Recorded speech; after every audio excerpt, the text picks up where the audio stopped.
धन्यवाद। Thank you Lord, thank you Jesus. धन्यवाद प्रभु, धन्यवाद। जीवित और महान सामर्थी परमेश्वर, दिल से आपका धन्यवाद करते हैं। धन्यवाद के साथ आपके समीप आते हैं और प्रभु हृदय से आपको धन्य कहते हैं। आपके पवित्र वचनों के लिए धन्यवाद करते हैं। पवित्र आत्मा सहायक के रूप में दिया प्रभु, हम आपका धन्यवाद करते हैं। कलीसिया के लिए धन्यवाद करते हैं। आपने प्रभु सब कुछ जो एक व्यक्ति को परमेश्वर की उपस्थिति में पहुंचने के लिए जो जो चीज़ों की आवश्यकता, आपने सब कुछ प्रोवाइड किया है। और आप ये देखना चाहते हैं कि कौन व्यक्ति परमेश्वर की उपस्थिति में अपनी इच्छा से आना चाहता है, ताकि प्रभु हर एक व्यक्ति जो अपनी इच्छा से आपकी उपस्थिति में आने की इच्छा प्रकट करता है और उसके लिए कदम बढ़ाता है, आप उसकी सहायता करते हैं और उसे अपनी उपस्थिति तक पहुंचाने का कार्य करते हैं। हम आपका दिल से धन्यवाद करते हैं। सारे प्रोविजंस स्पिरिचुअल आपने हमें प्रोवाइड किए हैं। हमें किसी भी सांसारिक सहायता की ज़रूरत नहीं है परमेश्वर की उपस्थिति तक पहुंचने के लिए, क्योंकि परमेश्वर ने अपनी उपस्थिति तक पहुंचने के लिए हमें आध्यात्मिक चीज़ें हमें प्रोवाइड की है। उसकी महिमा अपरंपार। धन्यवाद करते प्रभु। इस प्रार्थना को आपके इकलौते पुत्र प्रभु यीशु मसीह के नाम से, आमीन। सबको जय मसीह की। हम परमेश्वर का बहुत धन्यवाद करते हैं। जैसा कि आप यहाँ पर देख रहे हैं, ये मूसा का तंबू ये पूरे नई वाचा को एकदम पूरी तरीके से फुलफिल भी करता है और ये पूरे आरंभ से लेके अंत तक हर चीज को प्रकट करता है। जैसे यीशु मसीह, देखिए, मार्ग, सत्य और जीवन, 3 भाग है ना, मार्ग, सत्य और जीवन। परमेश्वर तक पहुंचने का मार्ग और वो सत्य और वो जीवन प्रभु यीशु मसीह। तो ये तंबू प्रभु यीशु मसीह का बिल्कुल एग्जैक्ट प्रतीक। दूसरा, देह, प्राण, आत्मा, ये मनुष्य का स्वरूप इसमें है। कैसे हमें मसीह में सृजा गया है, देह, प्राण, आत्मा। तो परमेश्वर की उपस्थिति में क्या पहुंच रहा, देह को हमें यहीं पर बलि कर देना। इसीलिए पौलुस ने कहा है कि अपने शरीरों को जीवित, पवित्र और परमेश्वर को भावता हुआ बलिदान करके चढ़ाओ आंगन में। ये यहीं छोड़ दो, प्राण यहां आएगा। हमारा प्राण पर मसीह की ज्योति और जीवन की ज्योति जो है हमारे प्राण में होती है। जीवन की रोटी हमारे प्राणों के लिए, जीवन का जल हमारे प्राणों के लिए और जीवन की सुगंध हमारे प्राणों के लिए। ये हमारे प्राण का भाग। अब फिर हमको मिलता है अनंत जीवन, वो आत्मा। तो हमारी आत्मा अजर और अमर हो जाती है यहाँ पहुंचकर। ये पड़ाव है 3। और इसीलिए देखिए, प्रभु यीशु मसीह का अनुग्रह और पिता का प्रेम और पवित्र आत्मा की उपस्थिति, वो हमको यहाँ पे लेके जाता है। वो भी 3 चीजें हैं, पिता का प्रेम, प्रभु यीशु मसीह का अनुग्रह, पवित्र आत्मा की उपस्थिति और सहभागिता। तो पवित्र आत्मा में परमेश्वर की उपस्थिति में लेके जाता है। ये सारी बाइबल आपकी इसी में कंप्लीट हो रही, और इस सब चीज को कंप्लीट करने वाला प्रभु यीशु मसीह। अब आपको बहुत सरल कर देते हैं। एक तरफ परमेश्वर लॉ रख रहा है, लॉ ऑफ मोसेस, और एक तरफ जीसस को रख रहा है। ये हमें दोषी ठहरा रहा है और विकल्प में हमारे पास कुछ नहीं। या तो हम संसार में नष्ट हो जाएं, जैसे सब जी रहे हैं वैसे जी के, या हम प्रभु यीशु मसीह को समर्पित होकर अनंत जीवन प्राप्त करें। तो अनंत जीवन और अनंत मृत्यु सामने है। निर्णय आपको लेना है। ये हमको अनंत जीवन और अनंत दंड के लिए निर्णायक बनाने के लिए ये बहुत इंपॉर्टेंट है। इसके बिना आप निर्णय नहीं ले सकते। और यही परमेश्वर की योजना हमारे और आपके जीवन में कार्य करने। और लेकिन मालूम सबसे बड़ी चीज, परमेश्वर कहाँ हारता है? परमेश्वर हारता है मनुष्यों की आत्मिक अज्ञानता। शारीरिक अज्ञानता किसी के पास नहीं। शारीरिक रूप से सब बहुत चतुर हैं और सब बहुत जानकार। कहां पे पूरी दुनिया फंसी है?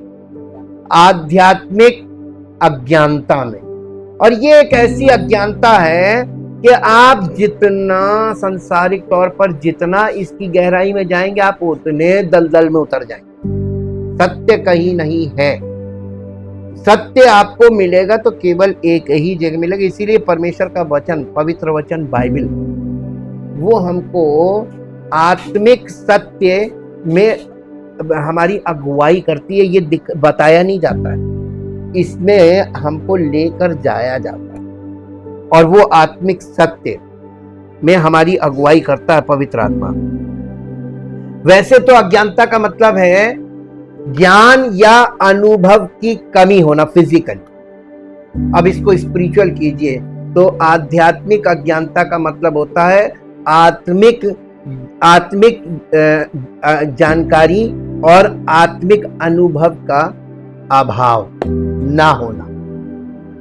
थोड़ा एक डॉट होने से आप कहीं पहुंचेंगे नहीं, पक्की बात आपको बता रहे।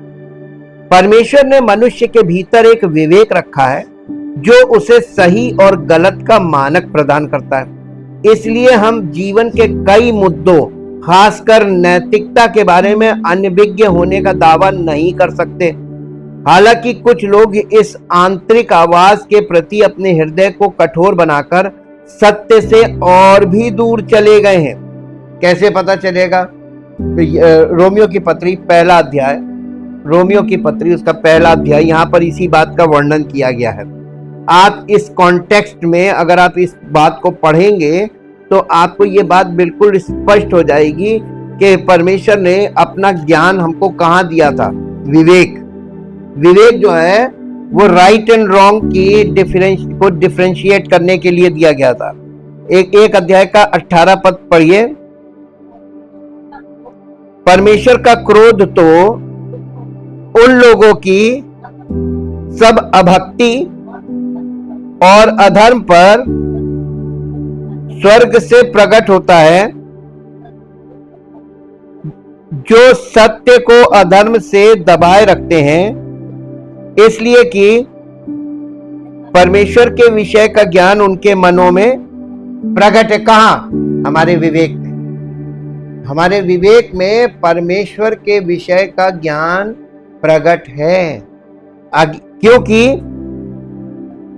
परमेश्वर ने उन पर प्रकट किया। ये इतिहास की बात कर रहा है। परमेश्वर ने उन पर प्रकट किया, तो परमेश्वर ने मनुष्य को जो विवेक दिया था, वो विवेक राइट एंड रॉन्ग को डिफरेंशिएट करने के लिए दिया था जी। उसके अनदेखे गुण अर्थात उसकी सनातन सामर्थ्य और परमेश्वरत्व जगत की सृष्टि के समय से उसके कामों के द्वारा देखने में आते हैं, यहां तक कि वे निरुत्तर हैं। इस कारण कि परमेश्वर को जानने पर भी उन्होंने परमेश्वर के योग्य बड़ाई और धन्यवाद ना किया, परंतु व्यर्थ विचार करने लगे, यहां तक कि उनका निर्बुद्धि मन अंधकार में, हमारा जो मनुष्यों का निर्बुद्धि मन ये अंधकार में क्यों हुआ? आपको क्या समझ में आया? यहाँ पे वो इतनी व्याख्या करने लगे, इतनी व्याख्या अपने शारीरिक बुद्धि से, शारीरिक समझ से, कि सब लोग खड़े हो गए, सब अपनी अपनी व्याख्याएं लेकर खड़े हो गए, तो उस परमेश्वर का असली स्वरूप को उन्होंने बिगाड़ दिया। ये कह रहा है आज भी परमेश्वर के विषय में लोग व्याख्या करने में एक दूसरे से कंपटीशन में उतरे हुए हैं। तेरी व्याख्या, मेरी व्याख्या, और इससे हो क्या रहा है? क्या हो रहा है बताइए? परमेश्वर का स्वरूप बिगड़ रहा है कि नहीं बिगड़ रहा है? और जितना हम मनुष्य परमेश्वर के स्वरूप को बिगाड़ रहा है, उतनी सृष्टि पर बिगड़ती जा रही है, और मनुष्य का जीवन और ये सभ्यताएं ये मिट रही उस स्वरूप को बिगाड़ने के लिए। आज मैं आपको एक बहुत खास बात बताना चाहता हूं। आपको कितना भी इच्छा करती हो व्याख्याएं करने में आपका मन लगता हो, पहली चीज आप ये बताइए, status of man according to the standard of God, परमेश्वर के मानक के अनुसार एक व्यक्ति का जो स्टेटस है, स्तर, आत्मिक स्तर, वो स्पिरिचुअली डेड, फिजिकली अलाइव और स्पिरिचुअली डेड। तो जो भी व्याख्याएं हो रही वो कहां से हो रही? फिजिकल माइंड, फिजिकल थॉट, उसकी अपनी गढ़ी हुई व्याख्याएं हैं, गढ़ रहे लोग। और ये व्याख्याएं परमेश्वर की इमेज को बिगाड़ने का काम कर, बनाने का काम नहीं, यानी परमेश्वर की इमेज। अब आपको एक बात बताते, उत्पत्ति में क्या फॉल्ट हुआ है, आप उसको ठीक से फिर समझिए। बार बार आपको रिपीटेडली वहीं जाना पड़ेगा इस समस्या को समझने के लिए कि क्या आज हो रहा है जो शुरू वहां से हो रहा है। और बार बार लोग भूल जाते हैं कि जो व्यक्ति व्याख्याएं गढ़ रहा है या व्याख्याएं कर रहा है, पढ़ के कर रहा है या गढ़ के कर रहा है, वो व्याख्याएं आ कहां से रही? ओरिजिन, स्पेक्यूलेशंस, ये कहां से आ रहे हैं? इनका ओरिजिन क्या है? फ्रॉम गॉड और फ्रॉम मैन्स माइंड। पॉलीफेथ है। इससे क्या हो रहा मालूम है? सारे जो समुदाय हैं उनमें करप्शन बढ़ रहा है इसी कारण से, और आपस में मतभेद बढ़ रहे हैं इसी कारण से। अब आप फिर से ओरिजिन पे ले जाते हैं, एक बहुत बारीक चीज दिखाते हैं जो अक्सर आप उत्पत्ति में भूल जाते हैं। परमेश्वर ने मनुष्य को कैसा बनाया था? अपने समान और अपने स्वरूप, दो चीजें परमेश्वर ने अपनी मनुष्य में डाली थी। In his own image and in his own likeness. परमेश्वर ने मनुष्य को अपना स्वभाव दिया था और अपनी छवि दी थी। दो चीजें दी थी, हां के ना। इन दो चीजों का वहां पे क्या हुआ? ये परमेश्वर का स्वभाव, परमेश्वर की छवि को किसने विकृत किया, खराब किया? नहीं, मनुष्य ने नहीं किया। कौन था परमेश्वर का विरोधी? उसने वहां पर इस चीज को मनुष्य परमेश्वर के समान और परमेश्वर के स्वरूप में बनाया गया था। We are created in the image of God and in his likeness. उसका स्वभाव और उसकी जैसे वो जैसी इच्छाएं उसके अंदर हैं, वो चीजों को बनाना, चीजों को चलाना पसंद करता, वही चीज मनुष्य के अंदर है कि नहीं है? ये परमेश्वर, ये स्वभाव है। और परमेश्वर ने अपनी छवि दी थी। छवि का मतलब होता है human being is the image bearer of God. परमेश्वर की छवि वाहक हैं हम। लेकिन हुआ क्या था? ये छवि जो परमेश्वर ने अपनी दी थी मनुष्य को, वहीं पे करप्ट हो गई, वहीं से करप्शन शुरू हो गया था इस छवि में। अब आज आपको एक बात बता दें, जो हर व्यक्ति ईश्वर तुल्य अपने आप को बनाना चाह रहा है, at any cost, by any hook और बाय एनी क्रुक, किसी भी तरीके से वो अपने आप को ईश्वर तुल्य प्रकट करना चाहता है। और यही रेस चल रही है। बड़े बड़े समुदाय बनाकर यही मनुष्य करना चाह रहा है। परमेश्वर ने मनुष्य को समुदाय बनाने के लिए नहीं बनाया था। परमेश्वर ने मनुष्य को आपस में प्रेम रखने के लिए और मिलकर परमेश्वर के साथ प्रेम रखने के लिए और परमेश्वर के मानक के अनुसार जीवन व्यतीत करने के लिए बनाया था। हाँ के ना? ना तो सृष्टि इस योग्य रही और ना मनुष्य जिसे सृष्टि का इंचार्ज बनाया था इस योग्य रहा। अब आप बताइए, यहां पे किसी भी रिलीजन को आप लाके खड़ा किए, कोई हल है उनके पास? किसी के पास कोई हल नहीं है। मालूम क्यों? मैं आपको एक एग्जांपल देता हूं। एक कोई भी प्रोडक्ट है, बहुत नामी कंपनी का प्रोडक्ट है, उस कंपनी के प्रोडक्ट में अगर भयानक प्रॉब्लम आ जाए तो उसको कौन ठीक कर सकता अगर मैन्युफैक्चरिंग डिफेक्ट आ जाए? बिल्कुल सेम कंपनी में जाएगा तो वो बिल्कुल नया हो जाएगा, वरना उसका ऑपरेशन करके उसके चीजों को चेंज करके आप काम चलाऊ तो कर सकते हैं, लेकिन ओरिजिनल स्टेट में उसको नहीं ला सकते। अब ये बताइए, इस सृष्टि को और मनुष्य को ओरिजिनल स्टेट में कौन ला सकता है? केवल एक है, परमेश्वर केवल एक है। और इन सब बातों के लिए उसने प्राकृतिक प्रकाशन रखा है। पता नहीं क्यों आज लोग ज्यादा पढ़ गए, एजुकेशन में ज्यादा आगे बढ़ गए कि वो इस प्राकृतिक प्रकाशन को भी नहीं समझ पाते। कितने सूरज हैं। ईश्वर ने अपने आप को सूर्य के समान प्रकाश देने वाला या जीवन देने वाला, जीवन का स्रोत, इसके रूप में प्रकट किया। जब पढ़े लिखे लोग नहीं थे तो वो ये सूर्य की पूजा क्यों कर रहे थे? केवल जानकारी उनकी गलत थी कि सूर्य की पूजा नहीं करनी। लेकिन सूर्य किसका प्रतीक है? उस प्रतीक को जानना जो दिखाई नहीं देता, उसको कहते हैं सृष्टिकर्ता।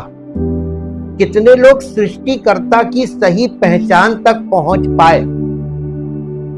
सूरज को तो सब पूजा करने लगे, लेकिन परमेश्वर ने ये प्राकृतिक प्रकाशन में जो सत्य रखा था, कितने उस सत्य तक पहुंचे? एक भी नहीं। सब व्यर्थ व्याख्याएं कर रहे, आज भी वही हो रहा। धार्मिकता का सूर्य कौन है? अब बताइए।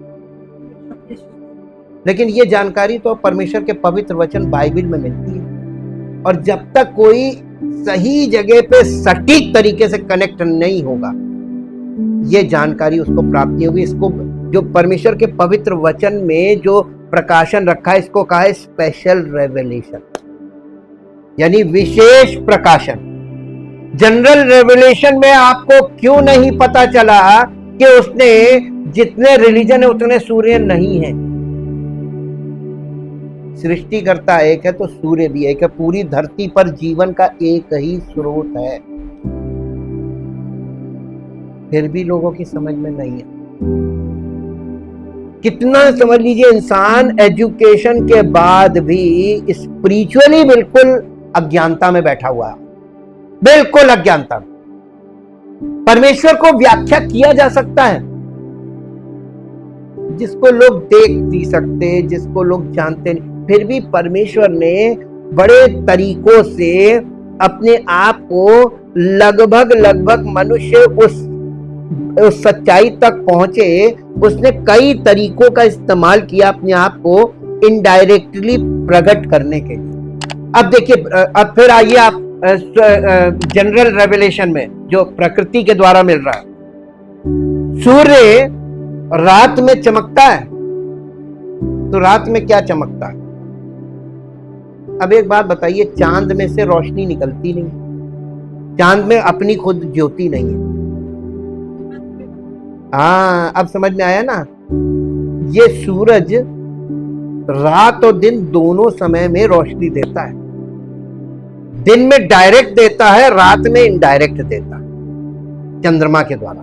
ये चंद्रमा की रोशनी जो है, ये सूर्य की, अभी रेड मून हुआ था, सूर्य की रोशनी बीच में पृथ्वी आ गई चांद और सूरज के, तो चांद लाल रंग का दिख रहा है ना। तो सूरज, ये लाल रंग भी नहीं है उसका, चांद का रंग लाल नहीं है, वो पृथ्वी की जो रेस थी वो उस पर पड़ रही थी, इसलिए वो रेड कलर का दिख रहा था। वैसे उसकी अपनी कोई ज्योति नहीं है, अंधेरा है। और इसी तरीके से परमेश्वर ये सोच रहा था कि ये प्रकृति को देखकर शायद ये लोग समझ जाए कि सृष्टिकर्ता जो एक है, जो सृष्टि का बनाने वाला, और उस सृष्टि में मनुष्य भी एक सृष्टि है, तो इस सृष्टि को बनाने वाला वो एक ही है। लेकिन वो कौन है, स्पेसिफिकली वो कौन है, उस तक पहुंचना एक बड़ी विकट चीज मनुष्य के आगे रखी। स्पिरिचुअल अज्ञानता आप देखिए कितनी ज्यादा है। और फिर भी लोग एक दूसरे के साथ सहमत हैं। दलबंदी हो गई, ये तेरा ईश्वर, ये मेरा ईश्वर, ये तेरा तरीका, ये मेरा तरीका। अरे कैसी बात कर रहे हैं आप? मेडिकल साइंस में जाइए, वहां पर बैठा डॉक्टर वो एक रिलीजन मात्र के लिए है कि डॉक्टर बनने के बाद वो कुछ नहीं, एक न्यूट्रल बॉडी है, सबकी सेवा करने के लिए बैठा। तो ये सेवा जो हो रही है ना मेडिकल के द्वारा, इसको कहते हैं मानव सेवा। और मानव सेवा एक डॉक्टर बनने के बाद तो की जा सकती है, लेकिन एक समुदाय का मुखिया बन के नहीं की जा सकती। कभी आपने ध्यान दिया? एक डॉक्टर सबका इलाज कर रहा है, सबको लाभ पहुंच रहा, हाँ के ना, है ना? और वैसे ही आप जितनी भी सेवाएं हैं, एक शिक्षक सबको शिक्षा दे रहा, शिक्षित बना रहा है, ये एक बहुत अच्छी सेवा है, क्योंकि ये न्यूट्रल होके दी जा रही है। परमेश्वर ऐसे ही मनुष्यों के बीच में, सबके बीच में ऐसा चाहता है, ऐसा मनुष्य हो जो परमेश्वर से भी जुड़ा हो और सब लोगों से जुड़ा हो, ताकि उसके द्वारा परमेश्वर का सत्य सब तक पहुंचे। इसके लिए उसने कलीसिया की स्थापना की। और आप कलीसिया में देखिए, उसने सब पापियों को निमंत्रण दिया, सुसमाचार दिया। तो किस किस को बुलाया? चाहे जो कोई आए, वचन में लिखा चाहे जो कोई आए। कोई विशेष ड्रेस कोड नहीं, कोई विशेष रूल्स एंड रेगुलेशंस नहीं, सिर्फ प्रेम का निमंत्रण कि परमेश्वर का प्रेम प्राप्त करना चाहते हो तो आओ। आप इस चीज की कल्पना नहीं कर सकते कि परमेश्वर कर क्या रहा है, क्या करना चाह रहा है। आत्मिक अज्ञानता में मनुष्य वो सब कुछ कर रहा है जो परमेश्वर की इच्छा और योजना में दूर दूर तक कहीं है ही नहीं। इसलिए यहां पर बहुत ध्यान दीजिए। इसके बाद क्या लिखा हुआ है? परमेश्वर को जानने पर भी उन्होंने परमेश्वर की योग्य धन्यवाद और बड़ाई नहीं किया, परंतु व्यर्थ विचार करने लगे, यहां तक कि उनका निर्बुद्धि मन। जब लोगों ने अपनी अपनी व्याख्याएं गढ़ने लगे, उनका एक तो मन पहले से निर्बुद्धि था, ऊपर से अंधेरा हो गया। अंधेरा होने का मतलब समझते हैं? ये एक ऐसी भाषा, अलंकारिक लैंग्वेज बोलते हैं, ये प्रोफेटिक लैंग्वेज है। इसका मतलब यह है कि उनके विवेक ने काम करना बंद कर दिया। Because what is wrong and what is right, जो तुम मानक ठहराओगे उसके हिसाब से तुम्हारा what is wrong and what is right, और जो ये ठहराएंगे उसके हिसाब से इनका what is wrong what is right. सबके अलग अलग विवेक काम करने लगे। इसीलिए बाइबल में आगे जाके विवेक बट गए। पौलुस ने कहा कई प्रकार के विवेक, सबकी अलग अलग मानक, सबकी अलग अलग विधियां, सब। इसका मतलब सबका अलग अलग ईश्वर, ईश्वर से संबंधित सबके अलग अलग विचार, भावनाएं, इच्छाएं, कल्पनाएं। ये एक रॉन्ग साइड चला गया इंसान, स्पिरिचुअली डेड, फिजिकली अलाइव। ये दशा हो गई। इसके बाद आप इसका आगे पढ़ दीजिए 22 पद। वे अपने आप को बुद्धिमान जताकर, आज सारे रिलीजन में देखिए सब लोग अपने आप को बुद्धिमान कहते हैं। हाँ, जितने उनके हेड्स हैं वो अपने आप को बुद्धिमान जता के क्या बने। ये पुस्तक हमें नए वाचा में लाके न्यूट्रल पे खड़ा कर रही है। तुम कुछ भी कर रहे हो, you are fool in the sight of God. परमेश्वर की दृष्टि में तुम मूर्ख हो। अब परमेश्वर कैसे मूर्ख कह रहा है, किस दृष्टिकोण से? वो कह रहे हैं कि वे अपने आप को बुद्धिमान जताकर मूर्ख बन गए। कैसे? आगे पढ़िए।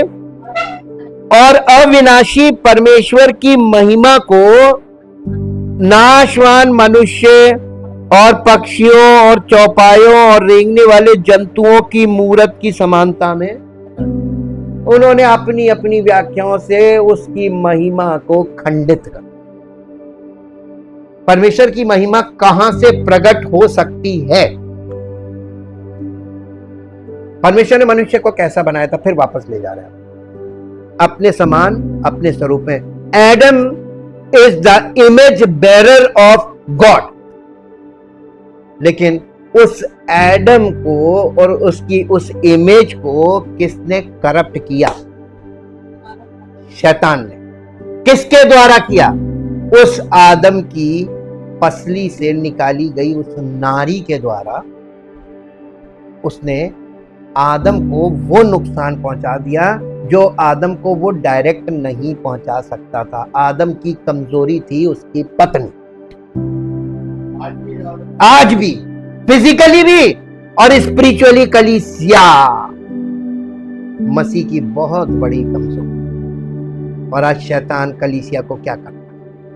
करप्ट कर रहा है, करप्ट कर रहा है, करप्ट कर रहा है।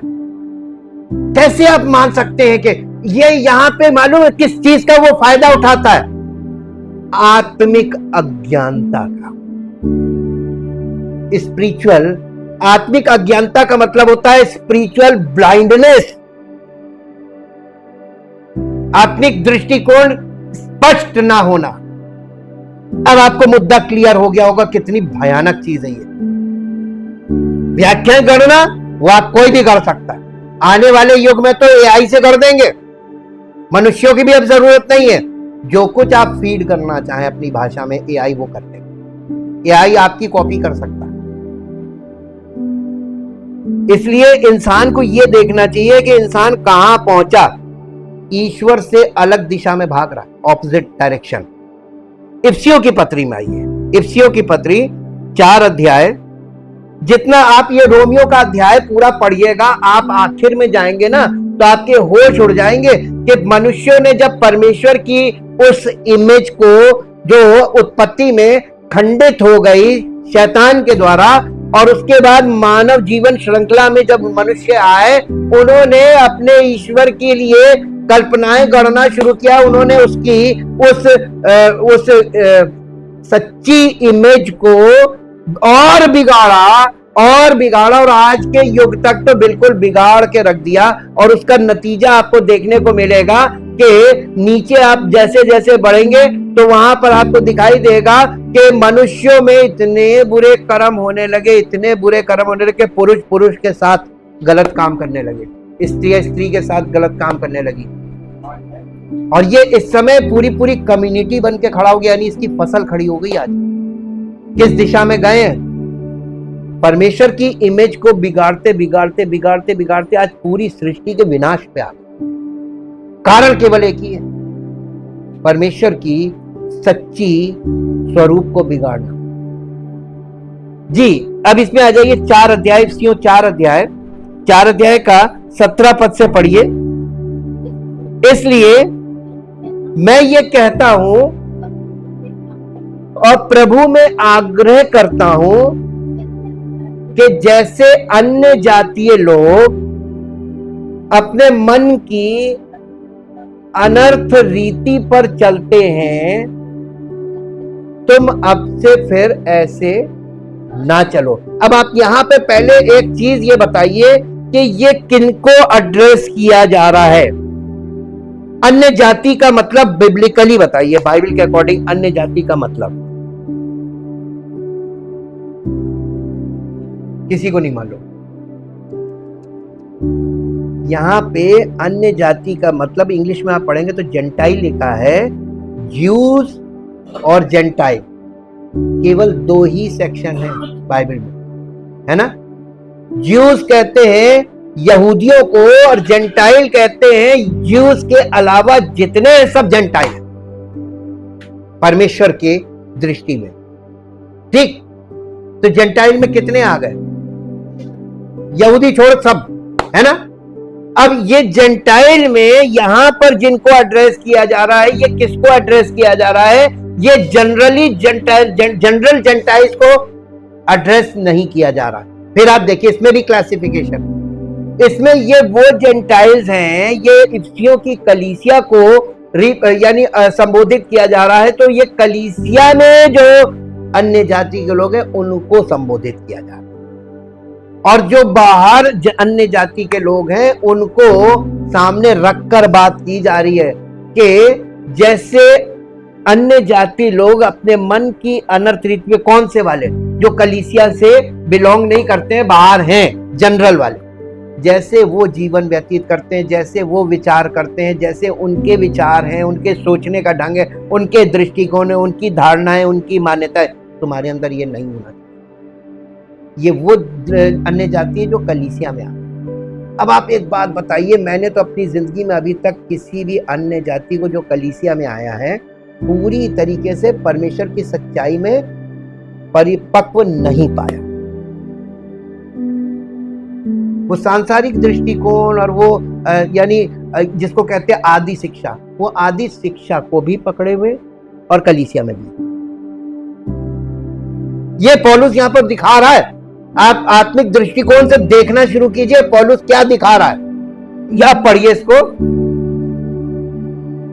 इसलिए मैं ये कहता हूं और प्रभु में आग्रह करता हूं कि जैसे अन्य जातीय लोग अपने मन की अनर्थ रीति पर चलते हैं, तुम अब से ऐसे, तुम अब से आग्रह कर रहा है कि तुम अब से ऐसे ना चलो। नहीं मालूम है मसीह की निंदा होगी और तुम कहीं किसी लेवल तक पहुंचोगे नहीं, तो तुम्हारा मसीह में आना भी व्यर्थ और ऊपर से दंडित हो जाओगे, क्योंकि तुम उधर भी नहीं हो इधर भी नहीं जी। क्योंकि उनकी बुद्धि, किनकी बुद्धि? अन्य जाति जो कलीसिया के बाहर है, उनकी बुद्धि अंधेरी हो गई है और उस अज्ञानता के कारण जो उनमें है और उनके मन की कठोरता के कारण वे परमेश्वर के जीवन से यानी स्पिरिचुअल लाइफ से अलग किए गए। इंग्लिश में लिखा alienated from the life of God. तो ये गॉडलेस ह्यूमन लाइफ हुई कि नहीं हुई? अन्य जाति कौन सा जीवन जी रहे हैं? रिलीजियस। गॉडलेस का मतलब स्पिरिटलेस। आत्मिक जीवन नहीं है वो धार्मिक जीवन है, शारीरिक और धार्मिक।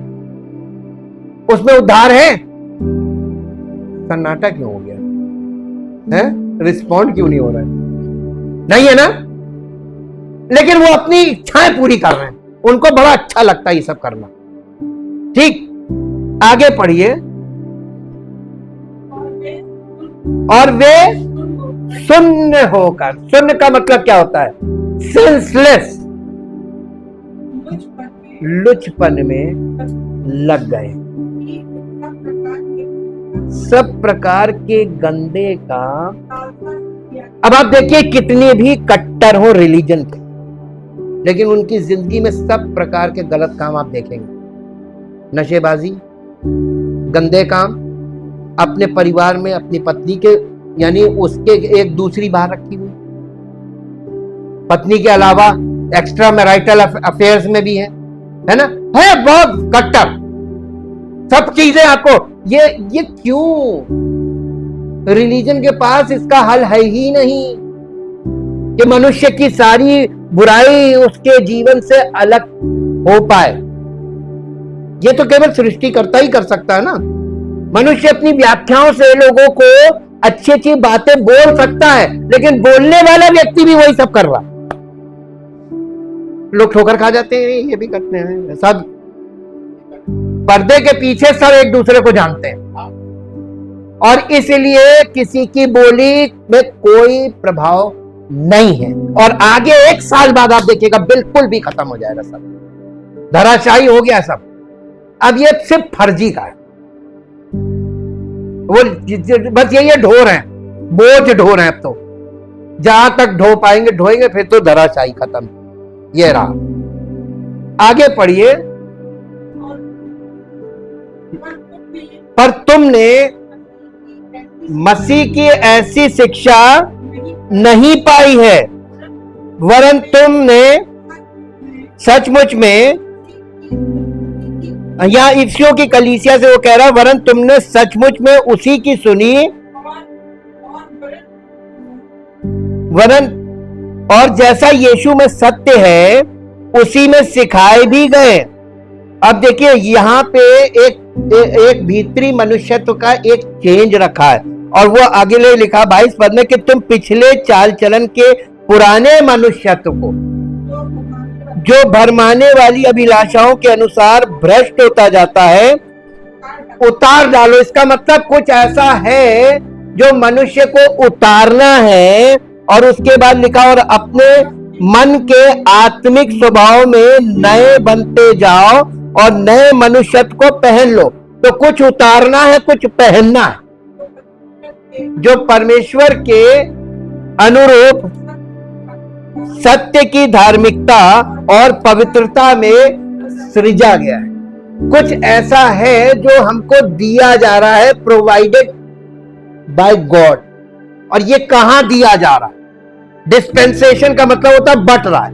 ये कहां बट रहा है? ये नया मनुष्यत्व कलीसिया, और वो भी सच्ची होनी चाहिए। सच्ची कलीसिया में ये पहनाया जा रहा है। आपका पुराना मनुष्यत्व उतार के आपको ये पहनाया है, ताकि आप जैसे थे अब वैसे नहीं, बल्कि आप जो नहीं थे वो दिखे। किसको? लोगों को नहीं दिखाना, परमेश्वर को। अब आपको यहां पे दिखाते हैं। जो याजक होता था, याजक यहां पे जब बलि करता था, बलि करने के बाद वो यहां स्नान करता था, और स्नान करने के बाद वो बलि वाले जो कपड़े होते थे वो उनको उतार देता था, और वहां पर वो याजकीय वस्त्र पहनता था। याजकीय वस्त्र कैसे थे? जैसे कि यहाँ पे पर्दा है, पर्दे में 4 कलर थे, नीला, बैंगनी, लाल और सफेद। इनसे ये यानी मल्टी कलर हो गया, यही कलर मिक्स इसका बुना हुआ पर्दा होता था। और इसके बाद यहाँ का पर्दा भी वैसे ही होता था। तो ये जो है, इसमें सारे भेद हैं। लाल कलर दिखाता है लहू को, बलिदान के लहू को, यीशु मसीह के। आसमानी कलर दिखाता है उसके स्वर्गीय स्वभाव को, और बैंगनी कलर उसके राजा वाले राजकीय स्वभाव को, और सफेद कलर है उसकी धार्मिकता और पवित्रता को। ये ओढ़कर, ये उनके जो याजकीय वस्त्र होते यही होते थे, और ऊपर से वो कैप लगाता था जिसे कहते हैं उद्धार का टोप। याजक की टोपी होती थी, उद्धार का टोप, और धार्मिकता के वस्त्र। यानी हमारी धार्मिकता कौन है? यीशु मसीह। तो यीशु मसीह को पहन कर, देखिए वहां प्रतीकात्मक है और हम लोगों का स्पिरिचुअल है। वो उस वस्त्र को पहने बिना और यहां पर शुद्धिकरण के बिना प्रवेश नहीं करता। तो हम कैसे प्रवेश कर जाएंगे? हमें किसको पहनना पड़ेगा? वही यहाँ पौलुस बता रहा है। आत्मिक तौर पर हमें यीशु मसीह की धार्मिकता और पवित्रता को ओढ़ लें, ताकि हम परमेश्वर की उपस्थिति में प्रवेश करें। और आप कलीसिया में देख लीजिए, सब दुआएं कर रहे हैं। प्रश्न ये उठता है, वो किससे कर रहे हैं? यहां पे खड़े होकर दुआ नहीं हो सकती आंगन में, आपको यहां पे आना पड़ता था। ये जो सुगंध द्रव्य वाली वेदी थी ना, ऑल्टर ऑफ इंसेंस, यहां पे खड़े होकर प्रार्थना की जाती। प्रार्थना के लिए आपको वहां पहुंचना पड़ता था, क्योंकि परमेश्वर ने मूसा से कहा था कि ये पर्दे के अंदर, ये यहाँ परमेश्वर की उपस्थिति थी। परमेश्वर ने मूसा से कहा था, मैं यहां पर रहकर तुमसे वार्तालाप किया करूंगा। तो परमेश्वर बात करना चाहता है, और वो भी उपस्थिति में बैठे हुए, और हमको यहां तक आना है ताकि हम परमेश्वर की आवाज सुने। और इसीलिए सबोपदेशक में लिखा है कि जब तू परमेश्वर में से निकाल लीजिए, सबोपदेशक 5 अध्याय, सबोपदेशक 5 अध्याय, बहुत छोटी सी पुस्तक है, नीति वचन के बाद है। 5 अध्याय का पहला पद पढ़िए। जब तू परमेश्वर के भवन में जाए, ये देखिए यहां की बात कर रहे हैं, जब तू परमेश्वर के भवन में जाए यहीं से, तो सावधानी से चलना। यहां पे लिखा सुनने के लिए समीप, का मतलब यहां की बात कर रहा है, ये जगह है सुनने के लिए समीप जाना मूर्खों के बलिदान चढ़ाने से उत्तम है। क्योंकि मूर्ख आदमी यहां पे बलिदान चढ़ाता और चढ़ा जाता, कहता हमें बरकत मिल गई, हमारा काम हो गया। आपको परमेश्वर की उपस्थिति में जाकर उसकी सुननी पड़ेगी जी, क्योंकि वे नहीं जानते कि वे बुरा करते हैं, और परमेश्वर की उपस्थिति में जाने से क्या करना, जाकर क्या करना, बातें करने में, यानी परमेश्वर की उपस्थिति में उतावली में कुछ मत बोलना।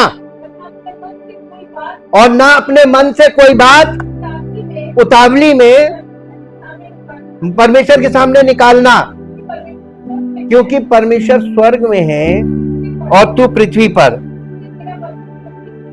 इसलिए तेरे वचन थोड़े ही हो। क्योंकि परमेश्वर है, जैसा कार्य की अधिकता के कारण स्वप्न देखा जाता है, वैसे ही बहुत सी बातों का बोलने वाला। यीशु मसीह ने क्या कहा था? तुम लंबी लंबी प्रार्थनाएं मत करना, बकबक मत करना। उसको क्यों बता रहे हो जिसे सब मालूम है? बल्कि तुमको यह नहीं मालूम है कि उसके बारे में तुम कुछ नहीं जानते, तो तुमको उसके बारे में जानकारी पवित्र आत्मा, परमेश्वर की आत्मा जो सहायक हमें दिया गया है, ताकि हम परमेश्वर को जाने। अब मेरे साथ एक पद निकालिए जो आपको मिलेगा यूहन्ना रचित सुसमाचार, उसका 6 अध्याय। एक गूढ़ बात यहां पे आपको दिखाते हैं। बहुत कम लोग हैं जो इस बात को तक पहुंच पाए हैं। इसका 44 और 45 वर्ष पढ़िए।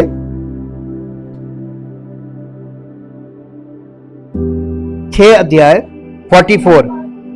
यीशु मसीह कह रहा है, कोई मेरे पास नहीं आ सकता जब तक पिता जिसने मुझे भेजा है उसे खींच ना ले।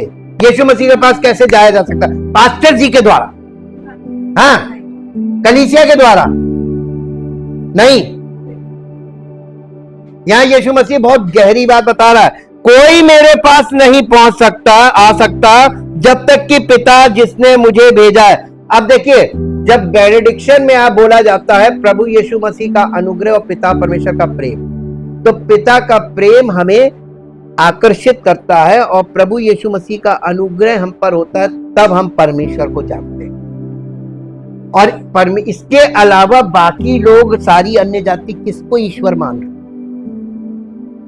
बिग क्वेश्चन मार्क्स है वहां पर, जांच का विषय है। अब आगे इसमें पढ़िए, लिखा है कि खींच ना ले और मैं उसे अंतिम दिन फिर जिला उठाऊंगा।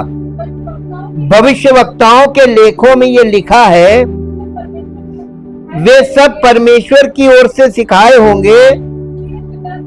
जिस किसी ने पिता से सुना और सीखा है वो मेरे पास आता। यहां पे यीशु मसीह क्या कह रहे थे? ये मूसा का तंबू, ये पौलुस के अनुसार हमारी शिक्षा के लिए रखा है, कलीसिया की शिक्षा के लिए। और अगर आपने इसमें सीखा नहीं है तो आप यीशु मसीह तक और पिता तक पहुंच पाएंगे? इधर देखिए, मेरी तरफ, बोर्ड की तरफ देखिए। अगर आपने यहां से इसमें नहीं सीखा कि हमारा बलिदान के द्वारा हम प्रवेश करते हैं, और यीशु मसीह में देखिए यहां लिखा ना, जस्टिफिकेशन और सैंक्टिफिकेशन, और ये सैंक्टिफिकेशन ही है जिसके कारण हम मसीह में, ये है मसीह में प्रवेश, और फिर ये है पिता में प्रवेश। तो ये आप यहां तक पहुंच ही नहीं पाएंगे, यही वो बता रहा है यहां पर। क्योंकि यूहन्ना रचित सुसमाचार में आगे आप बढ़ते हैं 10 अध्याय में, तो यीशु मसीह कह रहा है कि द्वार मैं हूं, बिना मेरे द्वारा कोई पिता तक नहीं पहुंच सकता। ये द्वार, यहां से पिता तक पहुंचना, सब दिखाया इसी के अंदर है सब। और इस यूहन्ना रचित सुसमाचार में बैकग्राउंड में ये टैबरनेकल चलता है। ध्यान से पढ़ेंगे आप, ये पूरा शुरू से आप पढ़ेंगे, आपको सब कुछ पवित्र आत्मा की सहायता से आपको देखने को मिलेगा, पूरा तंबू देखने को मिलेगा। और इसलिए अब परमेश्वर अपने वचन को सामने रखकर हमें चेतावनी दे रहा, हमें चिता रहा है कि तुम कहां जा रहे हो, किस दिशा में। आत्मिक जीवन का स्रोत या आरंभ या ओरिजिन परमेश्वर के द्वारा है, और ये बलिदान के द्वारा, क्रूसिफिक्शन, ये जीवन का स्रोत है। यहां से शुरू होता है, फिर सैंक्टिफिकेशन, और ये दोनों काम आंगन में है। और फिर मसीह में ये fellowship, the place of fellowship, और उसके बाद है प्लेस ऑफ ग्लोरिफिकेशन। और ये बहुत जरूरी पार्ट है, इसके बिना आप इसको देख के समझे बिना आप इन बातों को समझ नहीं पाएंगे। यहां पे प्रवेश करते समय वो याजकीय वस्त्र पहनते थे। अब आपको एक बात और बताते हैं, ये जो याजक होते थे ये शारीरिक लोग थे, बॉर्न अगेन नहीं, बिल्कुल शारीरिक थे। और ये गलत काम, गलत हरकतें भी करते थे। बाइबल के इतिहास में लिखा हुआ, परमेश्वर देखता तो कहता ये यहाँ पर स्त्रियों के साथ कुकर्म करते, साफ साफ लिखा है। ये भेंट और बलिदान में बेईमानियां करते थे, लोगों से निकलवाते थे और ये सब कुछ करते थे। लेकिन ये अंदर कैसे प्रवेश करते थे? ये वो ओढ़ना ओढ़ के जाते थे, ये वो पहन लेते थे जिसके कारण ये अंदर चले जाते थे। ध्यान दीजिएगा। और आप एक बात ये देखिए कि लिखा है यीशु मसीह जब आएगा वो परमेश्वर के राज्य में, यानी जो मसीह में जो लोग हैं, इनमें से कुकर्म करने वालों को निकालेगा। ये घुस कैसे गए? मसीह हमारी धार्मिकता है, उसकी आड़ में घुस गए विश्वास के द्वारा। लेकिन ये विश्वास में परिपक्व नहीं हुए और प्रमाणित नहीं हुए, इसलिए ये निकाले जाएंगे। अब आप मेरे साथ फिर एक पद निकालिए इस बात को समझने के लिए। मत्ती रचित सुसमाचार उसका 7 अध्याय, मत्ती रचित सुसमाचार उसका 7 अध्याय, 7 अध्याय और 7 अध्याय का 19 पद से पढ़िए, बल्कि 15 पद से पढ़िए, 15 पद से। झूठे भविष्यवक्ताओं से सावधान रहो। सब्जेक्ट क्या चल रहा है? झूठे भविष्यवक्ता। झूठे भविष्यवक्ताओं से सावधान रहो जो भेड़ों के भेष में, देखिए यहां पे क्या बताया, वो जो भेड़ों के भेष में तुम्हारे पास आते, परंतु अंतर में वो फाड़ खाने वाले। अंतर में कहां देख पाएंगे आप तो उनका ड्रेस देख रहे हैं ना, बाहरी स्वरूप जी। उनके फलों से तुम उन्हें पहचानोगे। क्या लोग झाड़ियों से अंगूर या ऊंट कटारों से अंजीर तोड़ते हैं? इसी प्रकार हर एक अच्छा पेड़ अच्छा फल लाता है और निकम्मा पेड़ बुरा फल लाता है। अच्छा पेड़ बुरा फल नहीं ला सकता और ना निकम्मा पेड़ अच्छा फल ला सकता है। जो पेड़ अच्छा फल नहीं लाता, देखिए यहां पे एकदम आप समझ रहे हैं ना ये किसके विषय में बात हो रही? झूठे मसीही, झूठे शिक्षक, प्रोफेस बिलीवर्स के हम मसीह में हैं, हम मसीह हैं। ये सब क्या किए जाएंगे? काटा आग में डाला जाएगा, ये अनंत अग्नि में जाएंगे। ये एकदम बताने का, समझाने का सरल तरीका था उस जमाने में, जो आज पढ़े लिखे लोगों को जल्दी नहीं समझ में आता। इसमें चित्र दिखाया जा रहा है, काटा और आग में डाला जाएगा। फिर 21वां पद, इस प्रकार उनके फलों से तुम उन्हें पहचान लोगे। जी, जो मुझसे हे प्रभु कहता है, उनमें से हर एक स्वर्ग के राज्य में प्रवेश ना करेगा, परंतु वही, केवल एक कैटेगरी बताई गई है, वही प्रवेश करेगा जो मेरे स्वर्गीय पिता की इच्छा पर। अब यहां पर बताइए, यीशु मसीह हमारे लिए बलिदान हो, जिसके कारण हमारा शुद्धिकरण, उसके लहू के द्वारा हम शुद्ध होते हैं और हम विश्वास से और अनुग्रह से मसीह को हमने, जितनों ने उस पर विश्वास किया उन्होंने पहन लिया और हम यहां पर आ गए। हमने पहनकर हमने प्रवेश किया।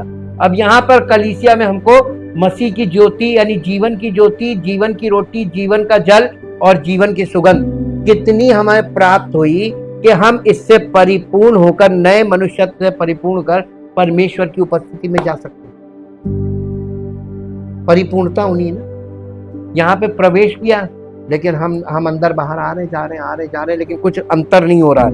वही यहाँ पे बता रहा है, मेरे पिता की इच्छा पर, स्वर्गीय इच्छा पर, मेरे स्वर्गीय पिता की इच्छा पर चलता है। उस दिन, अब यहाँ पर वो बता रहा है सेकंड कमिंग पर, उस दिन बहुत से लोग मुझसे कहेंगे, हे प्रभु, क्या हमने तेरे नाम से भविष्यवाणी नहीं की और तेरे नाम से दुष्ट आत्माओं को नहीं निकाला और तेरे नाम से बहुत से आश्चर्य कर्म नहीं किए, तब मैं उनसे खुलकर कह दूंगा मैंने तुमको कभी नहीं जाना। इस समय बहुत से लोग ये सब कर रहे हैं, और वो उनसे उस समय जवाब देगा मैंने तुमको कभी नहीं जाना। हे कुकर्म करने वालों, मेरे पास से इन्होंने सेवकाई में जो कुछ किया वो अपने लाभ के लिए किया, अपने स्वार्थ के लिए, परमेश्वर की महिमा के लिए नहीं किया।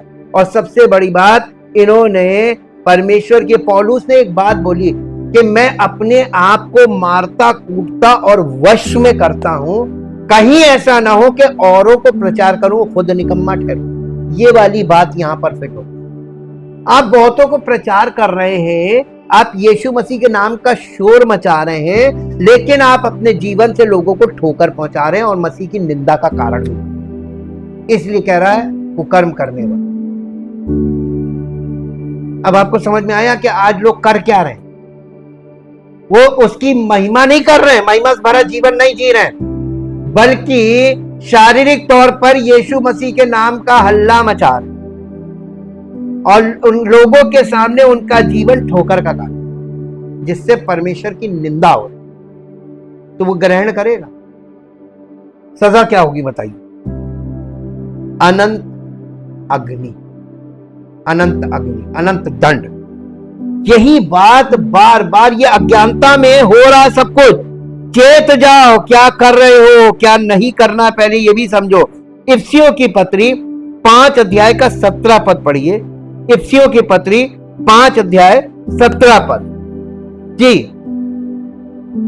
इस कारण निर्बुद्धि ना हो, पर ध्यान से समझो कि प्रभु की इच्छा क्या है। दाखरस से मतवाले ना बनो, क्योंकि इससे लुचपन होता है, पर आत्मा से परिपूर्ण होते जाओ और आपस में भजन और स्तुति गान और आत्मिक गीत गाया करो, और अपने अपने मन में प्रभु के सामने, किसके सामने? मन में प्रभु के सामने। तो आपके मन में परमेश्वर की उपस्थिति होगी तब तो, नहीं तो आपको एक स्थान चाहिए कि प्रभु के सामने जाइए। देखिए सब स्पिरिचुअल हो गया। एथेंस के निवासी कई देवताओं और मूर्तियों की पूजा करते थे, यहां तक कि अज्ञात देवता की भी एक उनकी वेदी थी। पौलुस ने कहा मैं तुम्हें बताऊंगा कि वो कौन है, और उन्हें परमेश्वर के बारे में बताते हुए कहा हालांकि परमेश्वर ने पहले अज्ञानता को सहन किया, अब वो सभी को पश्चाताप करने और केवल उसकी आराधना करने की आज्ञा देता है। प्रेरितों के काम 17 अध्याय 22 पद से पढ़िए। प्रेरितों के काम 17 अध्याय 22 पद से। जी, तब पौलुस ने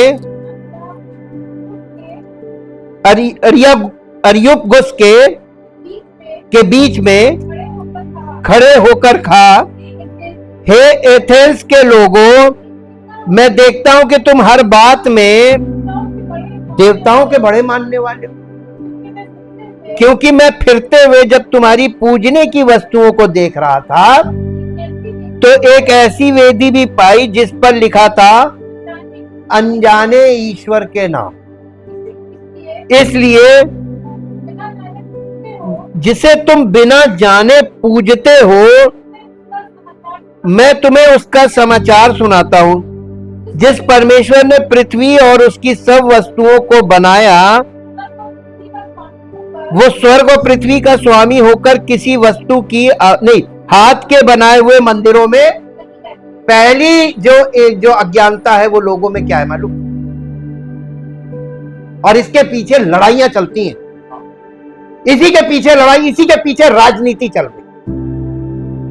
किस दिशा में हमको लेके जा रही है हमारी पॉलिटिक्स? अज्ञानता भी तो ले जा रही जी। और ना किसी वस्तु की आवश्यकता के कारण, ये देखिए यहां पे दूसरा उसने सत्य जो बताया जिसमें लोग अज्ञानी हैं, लोग प्रभु की सेवा करें, ईश्वर की सेवा। ईश्वर की सेवा कोई नहीं कर सकता, उसको चाहिए ही नहीं। हम इन हाथों से उसको क्या कर देंगे उसके लिए? वो तो हमें चला रहा है, सृष्टि को चला रहा है, हमारी हर आवश्यकता को पूरा कर रहा है। किसका हाथ बड़ा, ईश्वर का कि हमारा? तो हम इस हाथ से उसके लिए क्या सेवा कर सकते हैं? कुछ नहीं कर सकते। अज्ञानता है ये, और इसी अज्ञानता में लोग फंसे हुए हैं। ईश्वर सेवा, ईश्वर सेवा, और ईश्वर सेवा के नाम पे इनकम। देखिए क्या हो रहा है। और ये जब इनकम आती है तो ये सबके सामने ही हो रहा है। इतना आया तो अब इसके लिए आपने जब देख लिया कि इतना आया तो आपको खर्च तो करना पड़ेगा। अब आप फर्जी खर्च भी करोगे और खर्च करके भी उसमें से बचा लोगे, उसमें भी इनकम है। सर, कोई भी संस्था पैसा कैसे बनाती है? बिना खर्च किए नहीं बना सकती। खर्च करके ही आप अपना फायदा ले सकते हैं। तो आप पैसे को खर्च करते हैं और कम को ज्यादा बनाकर पैसा अपना बना लें। तो ये तरीके हैं, सब प्रैक्टिकल बात कर रहे हैं हम लोग। ऐसे युग में बैठे हैं जब सारे फंडे हम लोग खुल चुके हैं जी, क्योंकि वो स्वयं, यानी वो ईश्वर जो हमारा सृष्टि करता है, वो स्वयं ही सबको जीवन और श्वास सब कुछ देता है। और उसने एक ही मूल से, यानी आदम और हवा से, मनुष्यों की सब जातियां सारी पृथ्वी पर रहने के लिए बनाई, और उसके ठहराए हुए समय और निवास की सीमाओं को इसलिए बांधा है कि वे परमेश्वर को ढूंढे, कदाचित उसे टटोल कर। इतना कठिन है, आत्मिक अज्ञानता इतनी ज्यादा है कि परमेश्वर कह रहा है कि देखो कि वो टटोल पाते हैं कि नहीं। कदाचित का मतलब कि अब देखो कौन पा सकता है जी। तो भी देखिए, आत्मिक अज्ञानता की आप सीमा यहां पर देखिए। पौलुस कह रहा है हम में से किसी से दूर नहीं है, लेकिन कदाचित उसको टटोल के पाओ। वो है नहीं दूर, लेकिन तुम लोग उसे जहां ढूंढने जा रहे हो वहां है ही नहीं जी, क्योंकि हम उसी में जीवित रहते और चलते फिरते और स्थिर रहते हैं। जैसा तुम्हारे कितने कवियों ने कहा है, हम तो उसी के वंशज हैं। अतः परमेश्वर का वंश होकर क्या ये हमें समझना उचित नहीं कि ईश्वरत्व सोने, चांदी या रूपे या पत्थर के समान है, जो मनुष्य की कारीगरी और कल्पनाओं से गढ़े गए हो? इसलिए परमेश्वर ने अज्ञानता के समयों पर ध्यान नहीं दिया, पर अब हर जगह सब मनुष्यों को मन फिराने का मतलब यह कि सच्चे परमेश्वर को जाना। अब देखिए, कल मैंने आपको बताया था अनंत जीवन की व्याख्या, यीशु मसीह ने उसका अर्थ बताया ना। अनंत जीवन यह है कि वो तुझ एकमात्र सच्चे परमेश्वर को और जिसे तूने भेजा है उसे जान। कोई खोज कर रहा, कोई एफर्ट नहीं, कुछ नहीं, सब अपनी अपनी धार्मिकता की स्थापना में लगे पड़े, रोज स्थापित कर रहे। रोज अंजीर के पत्ते हैं, रोज ताजे लगाओगे रोज सूख जाएंगे। परमानेंट सॉल्यूशन केवल एक जगह है, वहां पे समर्पण चाहिए, सच्चा समर्पण। और वो ईश्वर आपसे और हमसे दूर नहीं है, वो ही हमको बुला रहा है, सृष्टिकर्ता बुला रहा, और वो पुत्र के द्वारा हमको प्रवेश कराना चाहता है। इसीलिए मसीह का अनुग्रह, पिता का प्रेम और पवित्र आत्मा की उपस्थिति और सहभागिता में हमको ग्रहण करना मांगता है। परम पिता परमेश्वर, हम आपका हृदय से धन्यवाद करते हैं कि आपका आत्मिक सत्य का प्रकाश हर उस सच्चे विश्वासी में जो परमेश्वर से प्रेम रखता है और पूरे दिल से परमेश्वर से प्रेम रखता है, उस व्यक्ति के अंदर ये आत्मा का प्रकाश प्रकट हो और उसका जीवन परमेश्वर को संपूर्ण रूप से समर्पित हो, जिससे उसका जीवन इस बात का प्रमाण हो कि उसने परमेश्वर के इकलौते पुत्र प्रभु यीशु मसीह के द्वारा परमेश्वर पर भरोसा किया और मसीह के द्वारा उद्धार प्राप्त किया और अनंत जीवन का वारिस बनने के लिए वो कलीसिया में उपस्थित है और परमेश्वर की इच्छा और योजना में आगे जाने के लिए वो तैयार है, ताकि हम सबका जीवन उसकी महिमा में आगे बढ़े, उसकी महिमा का कारण बने और सारी महिमा उस महान परमेश्वर को जो सब कुछ करता है उसको मिले। और हम सब विश्वास करने वालों का जीवन बहुत से लोगों के लिए जो कलीसिया में नहीं आए, बाहर हैं, उनके लिए आशीष का कारण हम किसी ना किसी रूप में लोगों को लाभ पहुंचाएं, ताकि वो परमेश्वर के प्रेम को जान पाए और उसकी महिमा को देख पाए। आदर और महिमा आपको मिले। इस प्रार्थना को यीशु मसीह के नाम से आमीन। Praise the Lord.